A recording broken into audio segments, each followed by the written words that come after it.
Discussion में जो तुमको दिख रहा है यहाँ पे सारे चीज को यहाँ बहुत बेहतरीन तरीके से समझा दिया गया।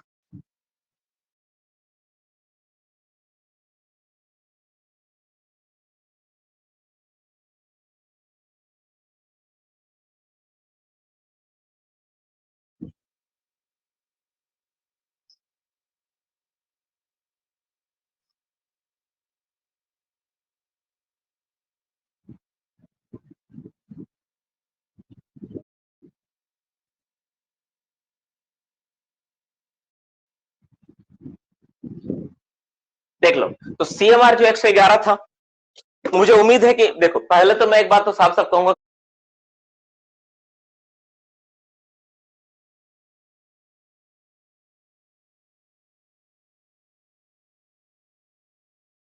कि बाबू मैं तो तुम्हारा काम को पूरा आसान, मतलब एक बोलोगे ना सर तो पूरा आसान तो मतलब पूरा इजी तो नहीं हुआ, लेकिन हाँ इतना जरूर आसान हो गया कि जो बच्चे थोड़ा मेहनत करते हैं ना उसके लिए पूरा आसान हो गया। अब उसको पूरा याद करने की जरूरत नहीं पड़ेगी, कभी कंफ्यूजन नहीं होगा, सिर्फ उसको ये याद रखना पड़ेगा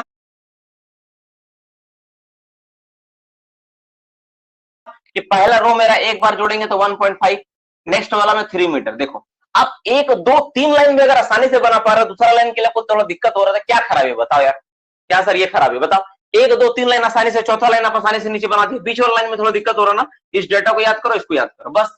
ये 1 2 3 तो आसानी से आप बना ही सकते हो, 1 2 3 और 4 तो आसानी से बन ही जाएगा, है कि नहीं। और ये वाला भी आसानी से बनाना सीख गए, ये भी आप ऊपर वाला लिखना आसानी से सीख गए, है ना। तो बहुत आसानी तरीके से लगभग लगभग हम लोग कंप्लीट किए। थोड़ा सा ये अभी भी क्रिटिकल बना हुआ है क्योंकि इसमें नंबर याद रखना पड़ता है 3 5 4 6 6 5 6 4। डियर स्टूडेंट देखो मेरा हमेशा टारगेट रहा है कि आसानी से बनाया जाए, इससे आसान मैं नहीं बना पाया। हो सकता है इन फ्यूचर में कुछ सोचूं बैठ के किसी दिन, या फिर अभी जैसे अभी क्लास को एंड करने के बाद मैं इसको मिटाऊंगा नहीं, इसको थोड़ा बैठ के सोचूंगा, अगर इसमें कुछ नया चीज मैं निकाल पाया तो मैं उसको भी डिस्कशन कर दूंगा कि बाबू इसको और आसानी से याद कर सकते हैं हम लोग, ठीक है। पर फिलहाल अभी मेरे पास जो सबसे शॉर्टकट तरीका यही है और इसी से आपको आसानी से याद होगा, जो मेरा सबसे बेस्ट बनाया गया तरीका है और सबसे अच्छा अभी तक का, ठीक है। तो मोटा मोटी आज का सेशन का जो पॉइंट था मुझे कवर अप करना था आप लोगों के बीच, जो मुझे पढ़ाना था। जैसे एक CMR में बोला था कि पूरा रेगुलेशंस का सारा फॉर्म याद दिलवाना है, वो दूसरा नंबर ये CMR 111 का सारा डिस्कशन ये, ठीक है। इसको मैं 5 मिनट के लिए फिर से ब्रीफ करूंगा ताकि आप इस चीज को आसानी से देख पे एक बार और देख लें और समझ जाए, ठीक है। ध्यान से देखना सारा का सारा चीज को, जिसको समझ में नहीं आया एकदम गौर से देखेगा और एक बार में सीखने का प्रयास करेगा कि क्या क्या हो रहा है, ठीक है बाबू। मैं एक बार फिर से मैं ब्रीफ कर रहा हूँ यहाँ पे, ध्यान से देखो देखो, ठीक है। मैं ब्रीफ कर रहा हूँ, देखो सबसे पहले क्या किया हम लोग, डेप्थ का और गैलरी का साइज का हम लोग बनाए। तो कैसे बनाए गैलरी का साइज, तो हम लोग जानते हैं कि 4 कॉलम था, 1 2 3 4, मैक्सिमम गैलरी का विड्थ कितना होता है 4.8 होता है। तो 4.8 से 0.6 माइनस किया हम लोग, कितना माइनस किया डियर स्टूडेंट्स, इसको भी मैं लिख देता हूँ तो आप लोग भाई कंफ्यूजन ना,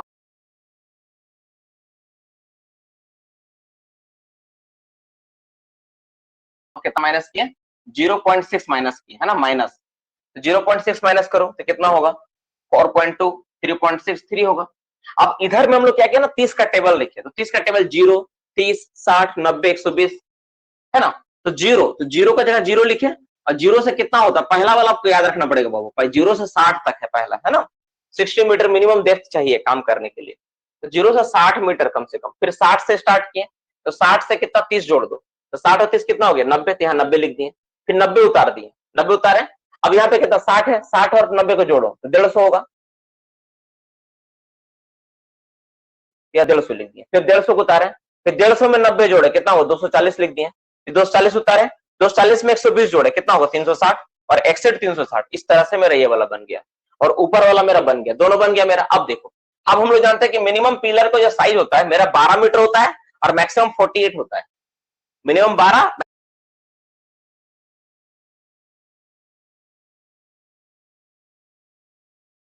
मैक्सिमम 48। तो ये तो आसान है, 48 है तो 3 घटा घटा लिख दो, 45 42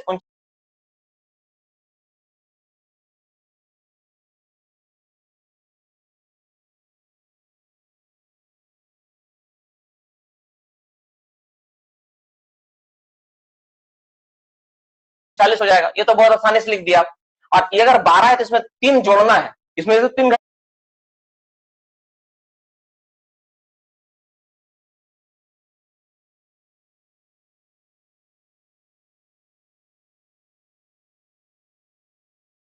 घटाना, इधर 3 बढ़ाना है, 12 15, 18, ठीक है। 18 के बाद कितना होना चाहिए? 19 होना चाहिए, लेकिन हम यहां बोले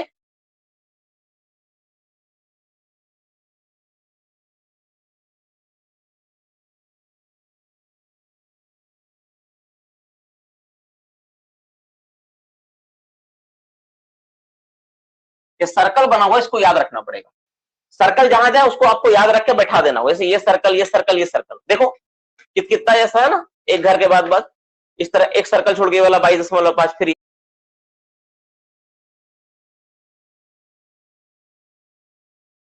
वाला याद रखना है ना, ये तो ये वाला। तो अब देखो वो यहां पर क्या है, अब यहां पे 19.5 हो गया। अब इसमें कितना जोड़ेंगे? 1.5।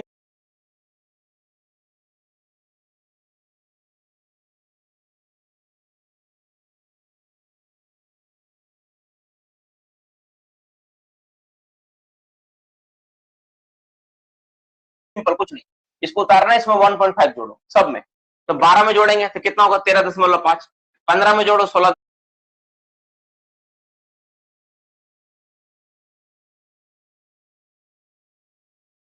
5। 18 में जोड़ो 19.5, और 19.5 में जोड़ो 21 हो गया। अब इसमें 3 जोड़ना है, कितना जोड़ना है? 3 जोड़ो।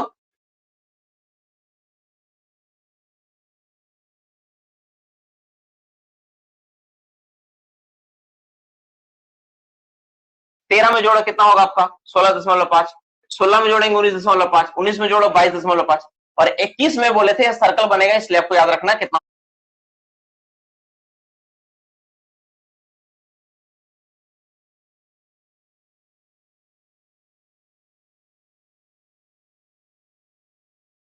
होगा 25.5। अब एक नंबर आपको यहां पे याद रखना है, ठीक है, 22.5। उसके साथ नंबर याद रखना क्या? 6654 और 354।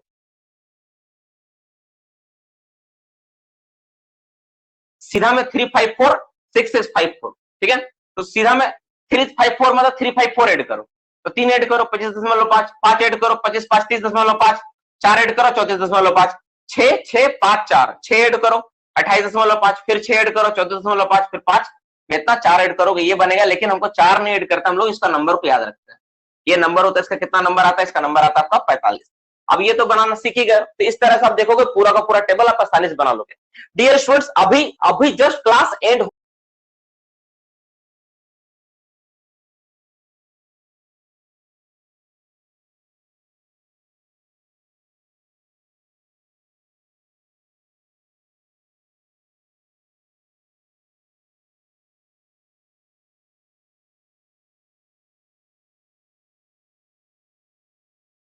होते ही आप सब इसको एक बार बनाओगे,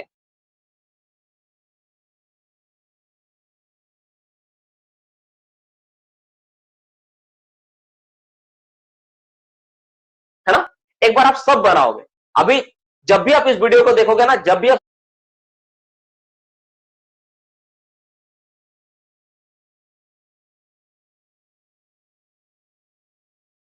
सेशंस को देखोगे, ये जब भी आप देख रहे हो तो इसको देखने के बाद एक बार फिर से बनाओगे, और जहां पर डाउट होगा ना उस चार्ट में आप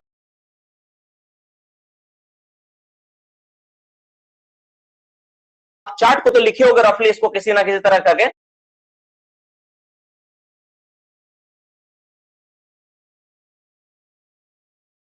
तो उस चार्ट को देखोगे, वीडियो नहीं देखना है, चार्ट को देखना है कि चार्ट में कहां पे गड़बड़ हो रहा था। उस चार्ट को देख उसको ठीक करोगे, तब आप एक दो बार में बनाने सीख जाओगे। अब बहुत आसान है, आप अभी तक बनाए नहीं हो इसलिए थोड़ा दिक्कत लग रहा है ना। एक बार आप बनाओगे ना तो आपको बहुत आसान लगेगा। एक बार देख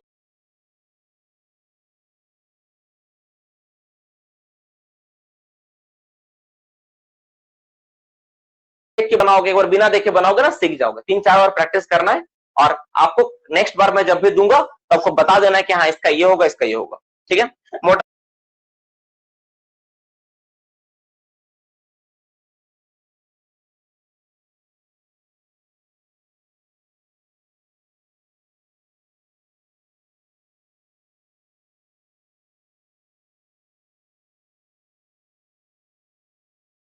मोटी ये बात। इसके बाद टॉपिक का जो लास्ट और आखिरी सेशन पे मैं डिस्कशन करना चाहूंगा।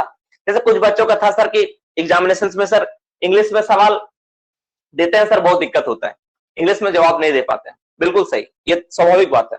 इंग्लिश में दिक्कत होता है। डियर स्टूडेंट, दो बात इस पर हम लोग फोकस किए हैं।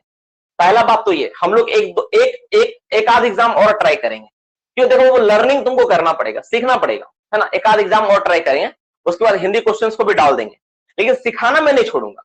मेरा टारगेट यही रहेगा कि आपको इंग्लिश सिखा दिया जाए।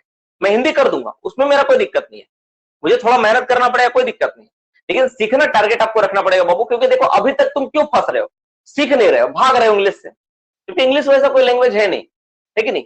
मैं भी हिंदी मीडियम का स्टूडेंट हूं, मेरा 12th तक का पढ़ाई हिंदी में हुआ है, माफ करना 10th तक पढ़ाई हिंदी में हुआ है, 11 12 से मुझे इंग्लिश मिला है। तो हिंदी मीडियम का स्टूडेंट होकर जब मैं प्रयास करके सीख सकता हूं, तो आप कहीं नहीं सीख सकते, जबकि सब कुछ आपको पता है। व्हाट इज गैलरी का मतलब क्या है, व्हाट का मतलब क्या होता है, इज का मतलब क्या होता है, गैलरी का मतलब क्या है, विद का मतलब क्या है, सब कुछ आपको मालूम है। सिर्फ थोड़ा सा प्रयास में अंतर है। हो सकता है कि जो बच्चा पहले से अच्छा जानते हो उनका वो आपसे 5 मिनट पहले सॉल्व करे, जो टाइमिंग है ना 20 मिनट को 20 मिनट पूरा लगे, बस आप फोकस करके उसको पढ़ के समझने की कोशिश करो। हिंदी वाला तो मैं डाल दूंगा, ठीक है। तो पहला प्रॉब्लम का आपका सॉल्यूशन हो गया, हिंदी सवाल के बारे में जो था, तो हिंदी वाला हम लोग प्रयास करके डालेंगे, लेकिन एक आध एग्जाम और देना पड़ेगा आपको इंग्लिश में, क्योंकि उसमें क्वेश्चन ऑलरेडी बन चुका है, सारा चीज में अपडेटेड है, ठीक है। दूसरा, पहला तो ये हो गया। दूसरा नंबर आप लोग का बात था कि सर कुछ लोगों का कहना था कि सर यूपी पीसीएस वाला सर एग्जामिनेशन है, तो उसका तैयारी करवा दीजिए। यूपी का आपका एग्जामिनेशन आपका किससे रिलेटेड है, दैट इज टॉपिक क्या है आपका, आपका माइंस इंस्पेक्टर के एग्जामिनेशन है। तो हम लोग का पिछले बार एक स्टूडेंट चंदन नाम का था, वो माइंस इंस्पेक्टर बिहार में क्वालिफाई हुआ है, उसका जॉब वहां पे हुआ है, और उसी बेसिस पे कुछ लोगों ने मुझे टेलीग्राम में टैग किया कि सर आपका तो स्टूडेंट क्वालिफाई हुआ है, तो मुझे भी करवा दीजिए। और वो देखो यूपी पीएससी का जो सिलेबस है ना, आप देखोगे तो उसमें टेक्निकल नॉन टेक्निकल पार्ट दोनों है। प्रीलिम्स पास करना ज्यादा टफ है नहीं, आप आसानी से पास कर सकते हो, बस फोकस रखना पड़ेगा। ज्यादा क्वेश्चन को सॉल्व नहीं करना है, क्या क्या टेक्निक से मैं बताऊंगा, और मैं कोशिश करूंगा कि उस एग्जामिनेशन तक आपका जो टेक्निकल पार्ट की जो चीजें हैं, देखो पूरा तो मैं प्रॉमिस नहीं कर सकता, लेकिन जो टेक्निकल पार्ट है, जिसे मैं देखा उसका सिलेबस में 3 से लेकर 10 तक का जो टॉपिक है, पूरा को पूरा टेक्निकल पार्ट है। लेकिन बाबू एक बात याद रखो, पूरा को पूरा अच्छे से कवर करने में ना 4 महीना कम से कम समय चाहिए। अच्छा से कवर करना तो आसान है, कवर तो मैं 1.5 महीने में भी खत्म कर दूंगा, लेकिन अच्छा से कवर याद करके कवर करने में ना 4 महीना टाइम चाहिए। तो 4 महीना तक मुझे समय चाहिए, और वहां तक देखोगे कि आपका प्रिपरेशन एक परफेक्ट लेवल पर हो गया है। आप यूपीपीएससी जाओगे ना तो कॉन्फिडेंट लेवल हाई रहेगा। और मैं सिलेबस का अगर बहुत सारा पार्ट को कवर कर पाया, पूरी तरह समझ पाया, कवर हो पाया, तो बाबू एक बात मैं आपको प्रॉमिस करता हूं कि एग्जामिनेशन के समय में अच्छा से बहुत टाइम देके मैं पढ़ाऊंगा आपको, ताकि एग्जामिनेशन में अगर 2-4 बच्चा अप्लाई कर रहे हैं ना, तो वो और आप सब उसमें एग्जाम में अप्लाई करो, मौका को नहीं छोड़ना है।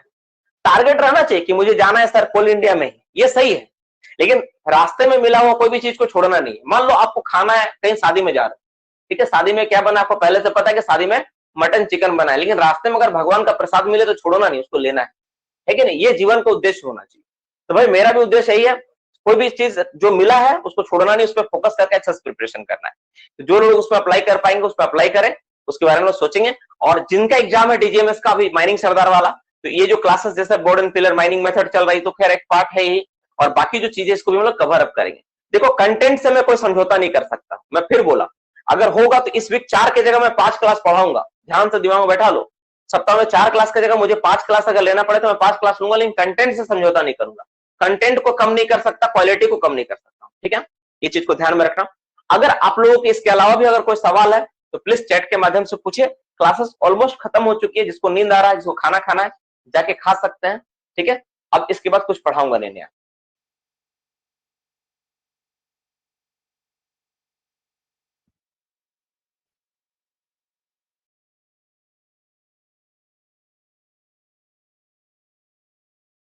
रंजित का air blast rock blast bump में डिफरेंस क्या है?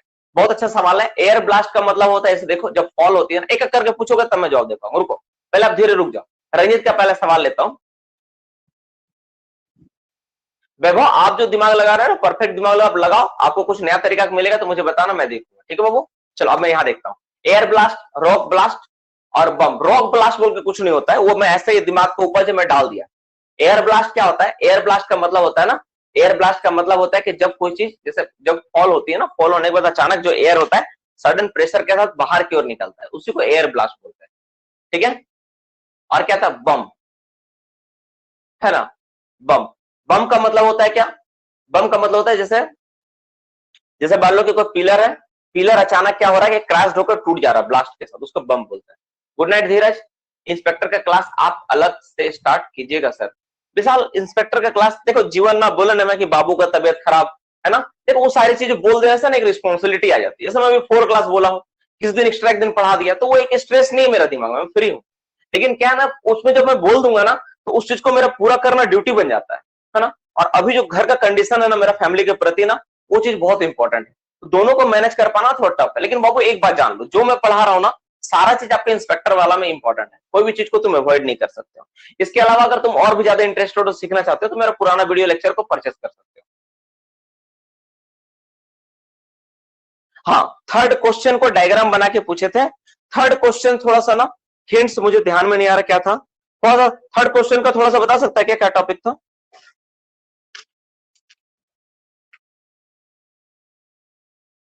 एक वन थर्ड कुछ था, थर्ड। हाँ, हेडिंग। देखो अब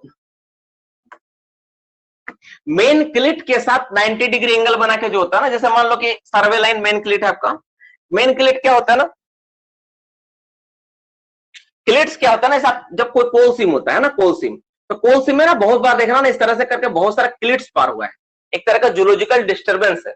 तो क्लिट्स के साथ हम लोग क्या करते हैं, इसके साथ 90 डिग्री एंगल बना के हम लोग गैलरी को चलाते हैं। अब क्लिट्स आप लोग नहीं पता, हम बोल उस समय बोले थे, ध्यान कुछ और शायद मैं बोल दिया, ध्यान में नहीं आ रहा। देखो जैसे मान लो कि वो ये आप गैलरी हो, आप देखोगे अंडरग्राउंड में गैलरी है, ठीक है, इस तरह से गैलरी देखोगे, तो गैलरी में ना आप अक्सर देखो इस तरह से ना बहुत सारा क्रैश क्रैश करके क्लिट्स पार हुआ है।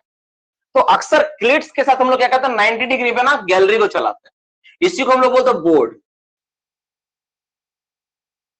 बीओडी बोर्ड्स, इसी को बोर्ड्स बोलते हैं। और पिलर्स, पिलर्स का मतलब क्या होता है, पिलर्स का मतलब क्या होता है, पिलर्स का मतलब होता है आपका जो पिलर साइड पे खड़ा है।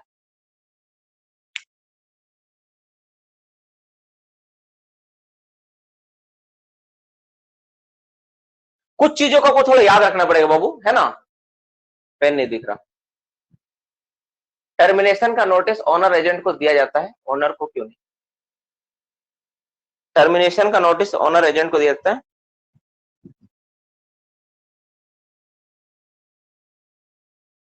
एजेंट और मैनेजर को। एक्चुअली माइंस का जो ऑपरेशन होता है ना, उस पर डायरेक्ट जो भूमिका होती है वो ओनर और एजेंट का होता है, और उनको टर्मिनेट करता है ओनर। ओनर बाकी लोग अपॉइंट करते हैं, ओनर को अपॉइंट नहीं करता कोई, है ना। आप ध्यान से देखो, तो ओनर ओनर द्वारा इन दोनों को अपॉइंट किया था, है ना। तो जब कभी ओनर अगर इन लोगों को निकालेंगे ना, तो उसको नोटिस देना पड़ेगा कि हाँ मैं इसको निकाला हूं। भी सेफ का गोप बनाने के लिए, क्योंकि देखो बाबू, जैसे मान लो कि माइंस में इलीगल काम कौन करेगा, ओनर ही कर सकता है ना। अब वो टर्मिनेट कर रहा है, हो सकता है मैनेजर को ठीक ना लगा हो, एजेंट को ठीक ना, उसको अगेंस्ट में चला गया हो, इसलिए उसको टर्मिनेट कर रहा है, इसीलिए नोटिस देना होता है। मतलब एक मेरा सोच है, उपज है दिमाग का प्रमोद, इसलिए मैं ऐसा बता रहा हूं।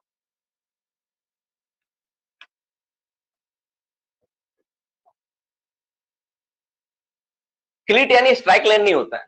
क्लिट का मतलब एक तरह का जूलॉजिकल डिस्टर्बेंस, है ना। क्लिट क्या होता है, जैसे आप कभी यहाँ कभी कोल सी में प्रैक्टिकली जाके देखना, नहीं तो मैं फोटो खींच के लाऊंगा, आप देखना कोल सी में इस तरह दाग दाग गया है, उसको क्लिट्स बोलते हैं। अच्छा एक मिनट रुको सर, भी शेप को गोफ बनाने से क्या देखो बसंत, अगर कभी हम लोग गोफ को भी शेप बनाएंगे ना, मान लो कि ये मेरा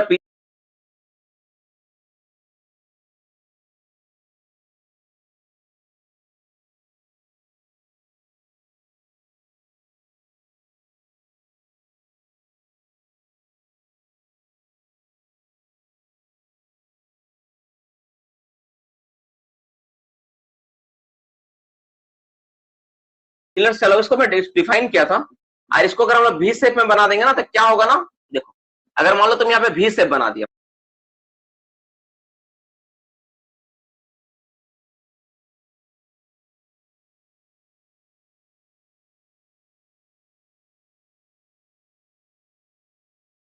मान लेते हैं तुम ऐसा बना दिया भी, तो क्या होगा ना, इस पॉइंट पे सारा का सारा लोड आ जाएगा, है ना। तो यहाँ पे क्या होगी, इसके आसपास जो एरिया रहेगा ना, पूरा को पूरा क्रश हो जाएगा।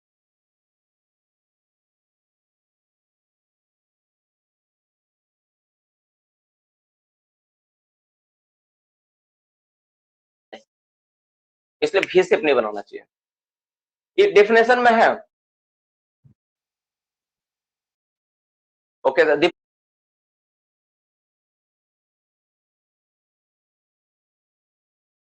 दीपेश, क्वेश्चन नंबर 2 का आंसर बता दिए सर।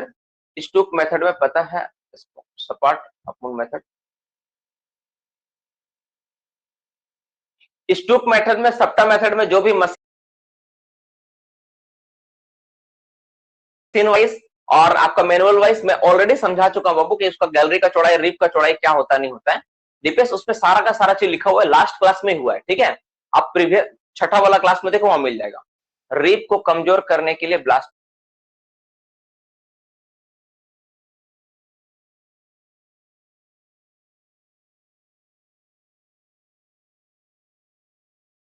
कहां पे करते हैं?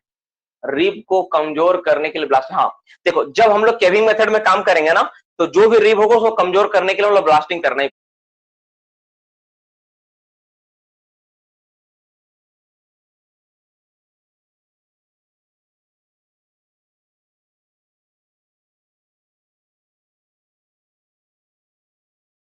पड़ेगा। ठीक है दीपेश, ठीक है ये। और उसका जो है ना सारा का सारा रिब, तो सारा का सारा रिब के बारे में जानकारी मैं ऑलरेडी दे चुका हूं।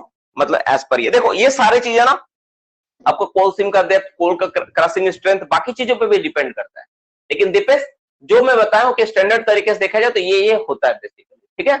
उसका मैं डेटा आप लोगों को दे चुका हूँ। गैलरी का साइज क्या होगा, सिंगल लिफ्ट में क्या होगा, मल्टी लिफ्ट में क्या होगा, ठीक है। चार्ट बना के मैं बहुत अच्छा से करवा दिया हूँ, उस चार्ट को आपको पूरा अच्छे से याद रखना पड़ेगा। हाँ क्वेश्चन नंबर 5 बहुत इंपॉर्टेंट था।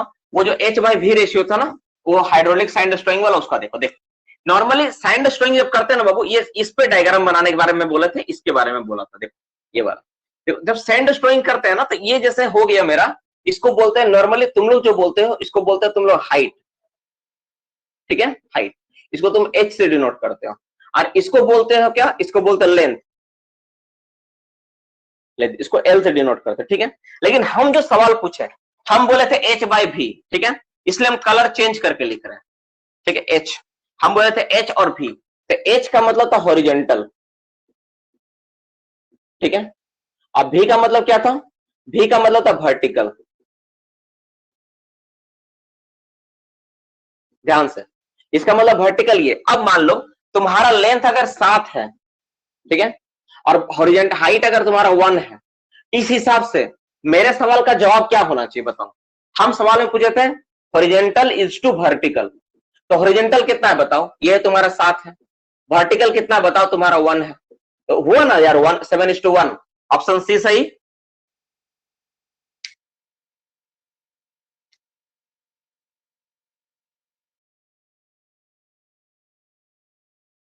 देखो रेवेन्यू पिलर और ट्रांजेक्शन पिलर क्या होता है ना, कुछ ऐसे पिलर्स होता है ना, इसको सर्वे में इस्तेमाल करते हैं हम लोग, और क्या बोलते हैं कि सर्वे के लिए वो एक तरह का बेस लाइन का काम करता है, ठीक है रितेश।